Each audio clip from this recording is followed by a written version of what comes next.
Hello everybody and welcome back to another episode of Feed the Beast Unleashed. You excited for Feed the Beast Unleashed? Well, are you? I think my little creeper buddy here is very excited for it. So we're going to go get some stuff done today.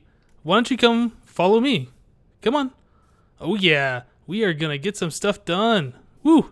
You guys like my new pet? So I've been messing around with the Force Armor, the Force Infuser, and I got the tome up to level 4, I think.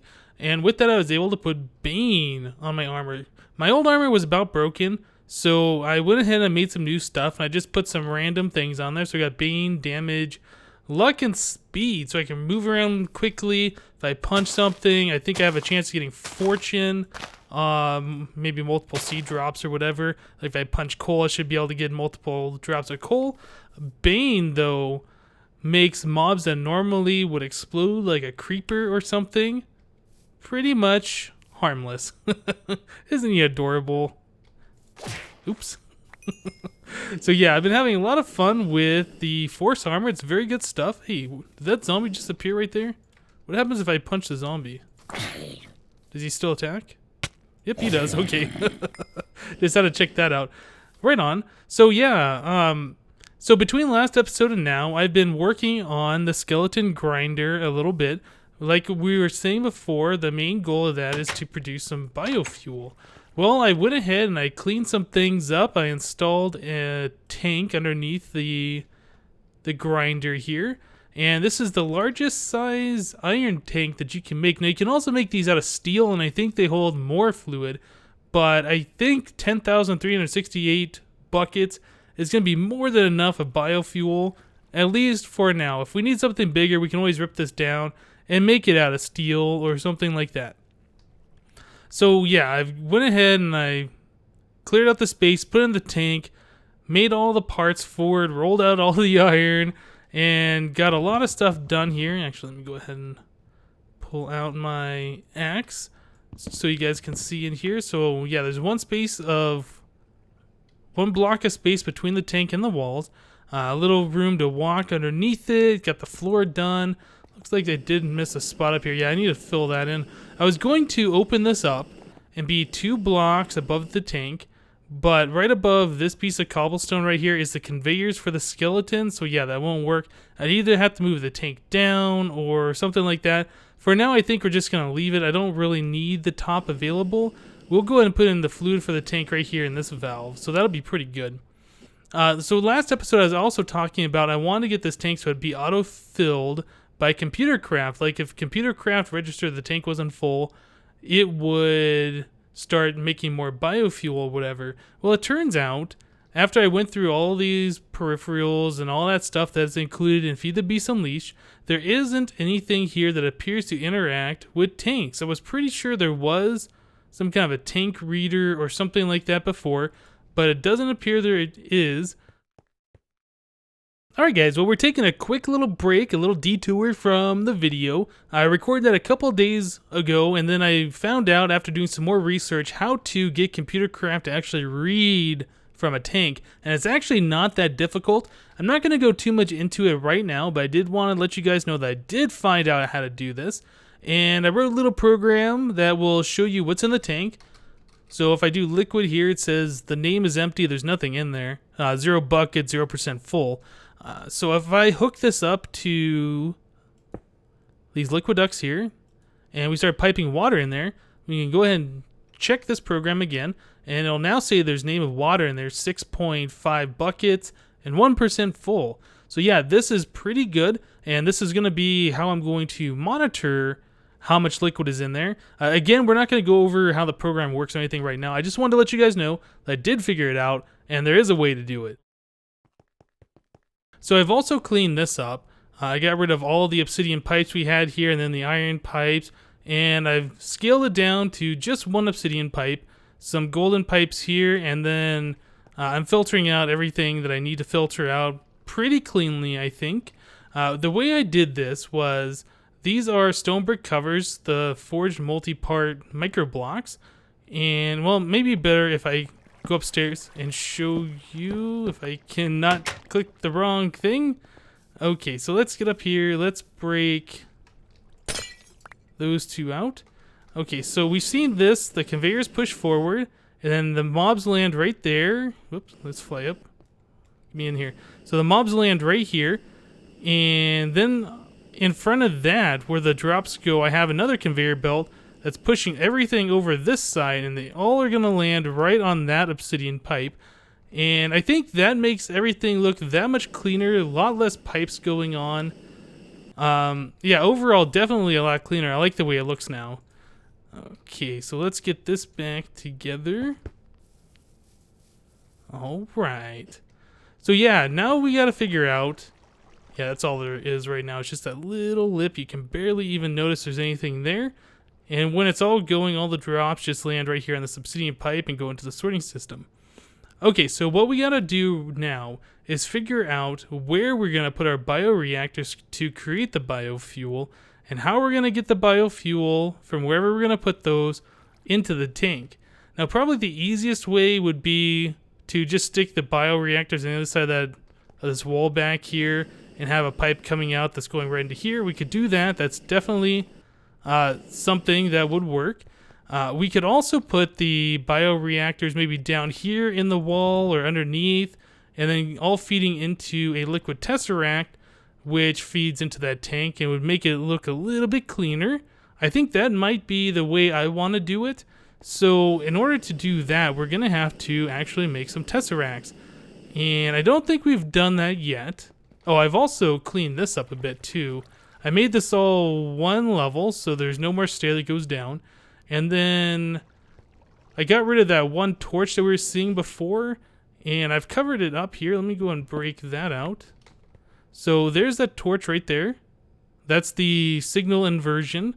And then right back here. Yep, right back here I have the wireless receiver. So this wireless receiver is powering this block, which is turning off this torch. And this torch will power this block, which powers that redstone and gives these turtles their signal when everything's turned on. Man, these micro blocks are so good, or the forge multi-part micro blocks are so good. Really liking it. You can hide things. You'll never even know they're there. Very good stuff. Okay. Whoa, spider. Get out of here. Okay, so we need to look at making tesseracts. So let's do that. So a tesseract requires a tesseract frame, which requires a diamond. So we're going to need at least two of these. One for the input, one for the output. So we're going to need 2 diamonds, some of this hardened glass, some tin, and then we're going to need some ender pearls to fill it with liquid ender. And let's see, for the liquid tesseracts, we're just going to need some silver, some tin, some copper, and these pneumatic servos. So this isn't too difficult to make. The hardest part is probably getting... Oh, we're going to need... Let's see. Do we have a magma crucible? I know we have... Or did I not make all the other parts required? Let's see. We need... For this hardened glass, we are going to need an induction smelter. It does not look like I have created that yet, but that's something I definitely want to make so we can get this hardened glass, because this hardened glass can also be used to make liquid ducts and the redstone energy conduits, both of which I'm definitely going to want. They can also make these portable tanks, it looks like, energy cells. Yeah, lots of good stuff in here. Illuminator frame, I'm not sure what that is. Laser drill pre-charger. Yeah, this is new stuff. I haven't seen this stuff yet. Glider wing. Okay. Multi-tool wrench. Right on. Okay, so yeah, I'm going to go ahead and make an induction smelter. I'm going to start smelting up some of that hardened glass. And we've gotten a bit of gold from the skeleton grinder over there. So I can turn that gold into iron and then turn the iron into ender pearls, all that stuff. I'm going to make an induction... Or not the induction smelter, the magma crucible to melt down the ender pearls, and we will be right back. Alright guys, so I got a lot of the machine making out of the way, and in fact I've made the magma crucible and the liquid transposer, and I've made some hardened glass. I went over to our little lava lake just right over here. Can't really see it, and I got rid of all the lava. I turned it all into obsidian and mined it all out. So yep, that lake is completely gone now. It's been tapped of all of its resources. Okay, so what we want to do at this point is we still want to make the Tesseract. So let's go ahead and build a Tesseract frame. So I have the hardened glass, we have tin, and I forgot that I had gone to a ravine a little bit earlier, and I had mined some diamonds. So we had 10 diamonds already, so we didn't have to convert any gold into diamonds, which is cool. So let's go ahead and make those. We don't need 7. Let's just make 2 for now. And space, click, like that. Right. So now we have the Tesseract frame. We have to put the liquid ender pearl into the Tesseract frame and make an unattuned Tesseract. So let's put down our magma crucible. And this is really awesome with the force wrench. You can force wrench the magma crucible. It retains its power and it retains its liquid inside. So that's really awesome. Same with the liquid transposer. So we can stick the liquid transposer here. The magma crucible just sent the liquid ender pearl stuff over here. So this is all set to go. This has already got power. So we can set this down pretty much anywhere. So let's go ahead and stick those these Tesseract frames in here. They are going to go ahead and fill up with the liquid ender pearl and become the unattuned Tesseract frames. Yeah, this stuff is really, really awesome. I like it. Now, it looks like we're probably going to run out of power before this is done. Well, we might have just enough, actually. So, yeah. If you need a machine on the go somewhere and you don't have any way of providing it power, definitely a good way to do it. Just power it at home, force wrench it, and take it where you need it. Very cool. Alright, so the unattuned Tesseracts are now created. So let's go ahead and we will make the liquid Tesseract. So we will once again go to liquid Tesseract, do that, and now we have 2 liquid Tesseracts. Very cool. Alright, so now we have these. We have a way to get the fluid into the tank and a way to send it. We're going to need a way to get the fluid out of the bioreactors and into the liquid Tesseract. So let's go ahead and make up some liquid ducts. So it's just the hardened glass and copper on either side. Get you 4. I don't really know how many of these we need, so let's make 20. I don't want to go overboard and use too much of it. Mining that obsidian wasn't fun.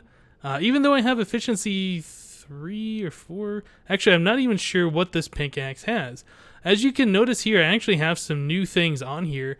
I went to the nether, and right inside the nether was some nether ores of lapis. So I started mining that, and I just kind of flew around and found some more, and finally got all of the lapis for this pickaxe. So this has luck on it. But this also has haste. I used a bunch of my redstone on there, and I put 50 redstone to give it haste. I'm actually not sure how much that is, if it's just efficiency 1 or 2 or whatever. But it does mine decently fast. So we are done with this. And we don't need the hardened glass. Okay, so now we have all of this stuff, which is good. Let's sleep till day and go over. Actually, I guess we don't need to sleep till day. We'll just be outside for just a moment. Let's go over and find a spot where we're going to put these bioreactors. I really should get this lit up out here at some point. Oop, let me through. Okay, so let's find a spot for these bioreactors. Like I was saying, I think we're going to stick them down here. And this isn't going to line up since this tank is 9 and we have 8 of these, unless I make one more of these bioreactors, but that's fine. I think what we'll do, let's see, we could put, I need my axe. Let's see, if we could put the liquid Tesseract here maybe, and then we could put the bioreactors all along here. That actually would line up because that'd be 9 blocks. Okay, and then we'll do all of these guys. Finally, we'll put the liquid Tesseract here, and this will be channel 1. Let's give it a name. We'll call this Biofuel, MFR Biofuel Send. No, just Biofuel. It doesn't have to be called Send. Okay, so let's do that. Great. So that's Tesseract frequency 1, and we will put this guy up here on there. Whoops. Hit shift and place it. Okay, and we will set that one right like that. This one will be set to receive only. This one will be set to Send only. Awesome. Okay, so now we got to get behind here and we got to hook up those liquid ducts. That way, when these things produce the biofuel, it goes into liquid ducts, and then eventually we'll go over into that tesseract. How far are we? That's 1, 2, 3, 4, 5, 6, 7. One more, 8. Okay, and let's get these liquid ducts out. Right, just like that. And I think that's all we have to do really to get this going. So these bioreactors, when they create biofuel, they eject it automatically into any pipes or blocks. Like if you could have these bioreactors directly on a tank valve or something, and it would automatically go into that tank. I just don't think that's going to look very nice, so we're going to do it this way. I'm going to have to figure out how we're going to put the bone meal in here, but I think once we get Applied Energistics hooked up, we can just have the export buses right on top going right in, or we might move these liquid ducts. I don't know. It'll be a fairly straightforward process to get this hooked up with Applied Energistics. Okay, so let's get these redwood planks in place here. Give me that. Okay, so everything looks all nice and tidy. Right, so the only thing left is to put some bone meal in there. So let's get some of this stuff going. I don't know how much we need. So that's 3, 6, 9. Okay, we'll put a stack in each one to get these going right now. Let's do that. Whoops, don't want to turn my water bucket into biofuel. It'd be kind of cool if you could, but yeah, don't think that's gonna work. So do that in this, there, and there. Now, if everything's going correctly, this tank should have biofuel in it, and it does. And that's going at a pretty decent rate. We already have 2 buckets of the stuff, and that's practically no work at all. Well, I mean, we're sending the liquid wirelessly over here, but yeah, this is going to take a while to fill up, which means we're going to have to use a lot of bone meal, but we have an infinite amount of the bone meal, so that's not a problem. The only thing that's going to suck for right now is having to manually fill up each one of those with the bone meal. But once we get this going, we can finally get a steam boiler hooked up, make some steam, and we can get all this stuff done completely automated. We won't have to touch it again. So I'm going to go ahead and fill this up with some bone meal. I'm going to let this make some biofuel, and then we will look at making a steam boiler. So I'll see you guys in just a little bit. Okay guys, so I went ahead and I converted all of our bones into bone meal and I put it into the bioreactor, so we are making biofuel. But what I soon realized was we had about 30 stacks of bones, right? And these barrels can only hold 64 stacks without the upgrade. So we're going to have to do something about that if I want to start storing a lot of these bones ready to be turned into biofuel. Another problem is we're going to be running out of space for these arrows because we're getting about the same amount of bones as we are with arrows. So all of our bone meal has been, or I'm sorry, all of our bones have been turned to bone meal, and it's all been placed in these bioreactors. I actually didn't quite have enough to fill up this last one, almost though. But yeah, we are making a decent amount of biofuel already, 140 buckets worth. Very good. So what I think I want to do at this point is we need to upgrade our storage. And yeah, we're going to have to store these anyway when we get Applied Energistics hooked up. But even then, I really don't want to start spending that much storage space on, you know, hundreds and thousands of stacks of bones and arrows and all that stuff. Well, we could, you know, just void pipe the arrows. I mean, that's definitely a possibility. I know the arrows do have a use in Darkcraft. You can use them, and I think they give it the bleed ability, which is like a poison effect. I'm really not sure how that works. I haven't used it yet. But I really don't like throwing things away. So what I want to do is create a Mindfactory Reloaded deep storage unit. And this recipe has been changed, I'm pretty sure, since the Ultimate Pack. Now requires 4 chests, 4 plastic sheets, and an unattuned Tesseract, which is a little bit more expensive than it used to be. But yeah, I think we can go ahead and do that, and this is great, well worth the price, and you get 4 of them. Now each of these deep storage units, I believe, hold 2 billion items. It's been a while since I've actually checked that out, but I'm fairly certain that's what it was. Yeah, it holds a way more than you will ever need. So I think what I'm going to do is I'm going to break this barrel here. This is the one that held our bones. Let's go ahead and get rid of that completely. And let's put a deep storage unit down here. We have some configuration settings here. Looks like from the top side we're going to have an input, and we can select output from different things. Down, we're not going to input anything from the bottom, so it doesn't matter. As far as these arrows go, yeah, we're going to do the same thing here. And I am going to upgrade that to one of these guys. Again, down doesn't matter. We might want to hold on to the minium shards because those are important. So let's do that. And yeah, that's pretty much it. I don't think there's any way I can store any of this other stuff. Oh, and by the way, I did check out these things and see if I could put these in barrels. And unfortunately, you cannot. If you try and put a second one in, it says that item is different and it won't let you stack them in there. And that's unfortunate. So as far as this force stuff goes, I don't think I'm going to make a whole bunch of those. I'll just make them when we need them. It looks like we're getting plenty of the leather armor and stuff from the skeletons anyway, so it's not a big deal. Okay, so I think we are pretty much set up here. Let's go ahead and turn the skeleton farm on. Check it out. Let's turn that on. And let's just make sure that everything works down here. I don't think I've shown you guys how this works since I changed it. Yeah, all the items just kind of flow along here, and then they drop right onto this obsidian pipe, and they go right into our storage. So it looks like, yeah, we're storing these things just fine. Very, very good. And I will go ahead and remove all the arrows from that barrel and stick them in here. Not like it really matters. We're never going to need this many arrows, but you never know. Okay, so this needs to run so we can get our collection of bones up. We're going to need a whole bunch of these bones to fill this tank. I mean, we're doing a pretty good job at this point, but yeah, it's going to require a lot more.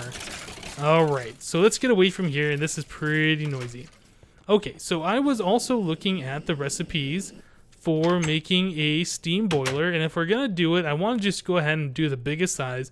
I don't want to make like one of those little 1x2 steam boilers. That's just kind of silly. So what we're going to do is we need to go resource hunting. What I'd really like to do actually is just go and get a quarry set up for right now, but I don't really have anywhere to store all of those resources. So what I think we're going to do is we are going to create a Mystcraft world specifically for mining resources. So how are we going to do that?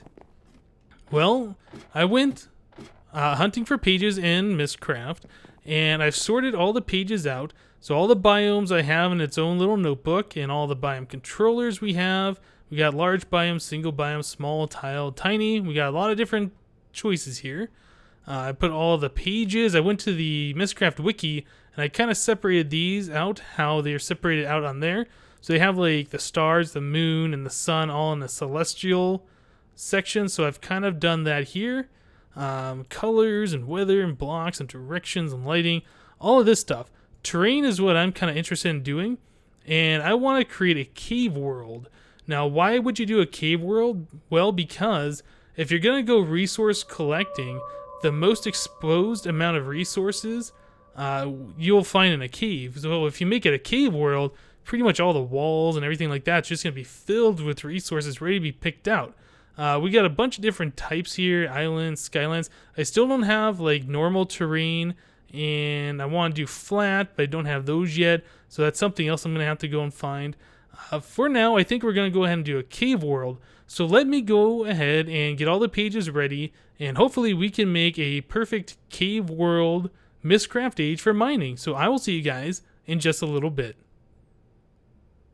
Alright guys, so I think we are all set. I went ahead and I created an age. Well, I haven't created the age. I created all the pages that we're going to create the age with. Okay, so if you haven't seen this before, in the writing desk, you put the ink vial here, and it fills up this little ink well, and then the empty glass bottles go here. On this side, you put paper, and when you want to copy a page, as long as you have the paper and you have the ink, you right-click on one of these pages, and it opens up a little interface right here, and the pages get copied. If you have a notebook in this spot, actually, I'm sorry, If you right click on here, the page will go right here. If you have a notebook in this spot, it opens up a little interface here, and then all the pages that you right click on go into the notebook, so you don't have to do it one at a time. You can just sit here and say, I want this biome, this controller, this and this and this, and it'll all go into your notebook. So that's what I've done here. Okay, so let's take a look at this age we're going to create. And there's a lot of pages here, and I was trying to be pretty specific so we get exactly what we want. So I'm going to do a Mushroom Island biome. Now the reason for this is we're doing a cave world, and if we don't do something where mobs are not going to spawn, we're going to have a lot of mobs everywhere because there's no sunlight. So we're doing a Mushroom Island biome, which by default doesn't allow mobs to spawn. Then we're going to do a single biome, so it's only that one biome. Then we're going to do, this is how we're defining the moon and the sun as a zenith, which means noon. Zero length, so it's at noon. Zero length means it doesn't move, so it's going to be straight up overhead. But we're in a cave world, it won't matter to us, but we need to put something in here. It's going to rise in the east and the west, I think is what east means. That's just the direction of movement. And then we're saying normal moon. So it's a zenith, zero length, east, normal moon. And then the same thing for the sun. We have a zenith, zero length, east, normal sun. Okay? Then we're saying normal stars. And then we're going to define some other things in here, like I'm defining foliage color as green, so green foliage. Then we're doing green grass. And then we're doing a black night sky color, blue sky color, blue watercolor, yellow sunset color. Although thinking about it, this could have been like magenta, but I think that's fine. We probably never see the sunset anyway, so it doesn't matter. But I just want to define these things so we don't get random things. I'm saying normal weather. We still haven't found a no weather page. So I'm doing bright lighting. Hopefully this will make it feel like it's daylight all the time, even though we're underground. I'm saying put nether fortresses in there.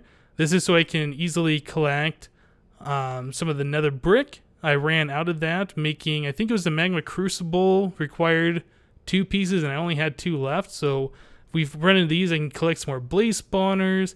I could collect some of that nether fortress material, so that's pretty good.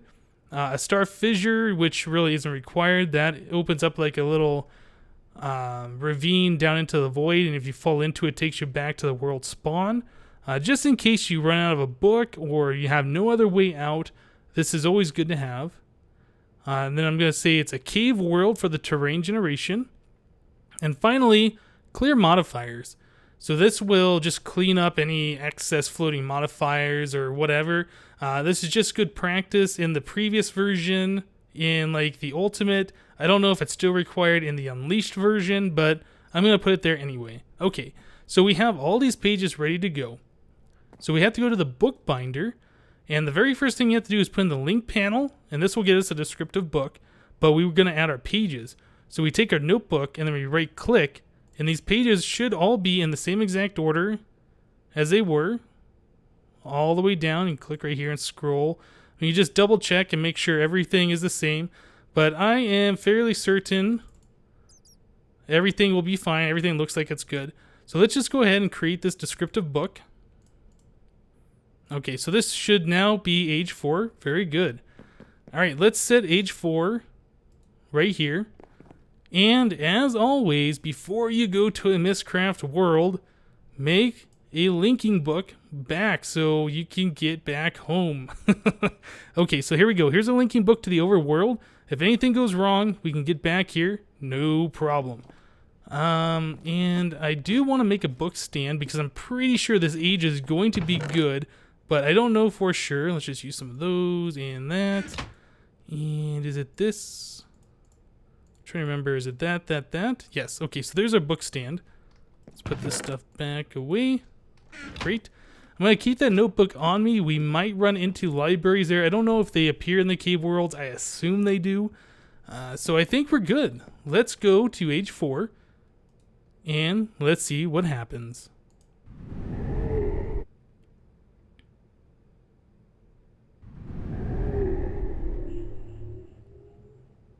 Oh, yeah. Whoa. Watch out for falling gravity blocks. Alright, guys. I think we did it. Everything looks nice and bright. We got blue water like I specified. We are in a mushroom biome. That looks like another fortress over here.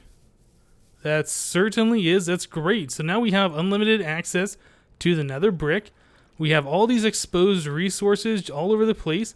There's quartz crystal. There is apatite. Oh, yeah. So this is going to be great for getting our resources. Okay, so here's our spawn-in platform. Let's go ahead and put our book stand here and our linking book back to the overworld. And since this is a mushroom biome, I don't have to worry about mobs at all. Nothing's going to spawn here. And we can just check it. It says on the debug screen there, Mushroom Island. Oh yeah, we are good to go. I think bats are probably going to be the worst thing that are going to spawn here. Okay, so let's see. Let's kind of fly around for a moment. Actually, before we do that, let us set a waypoint.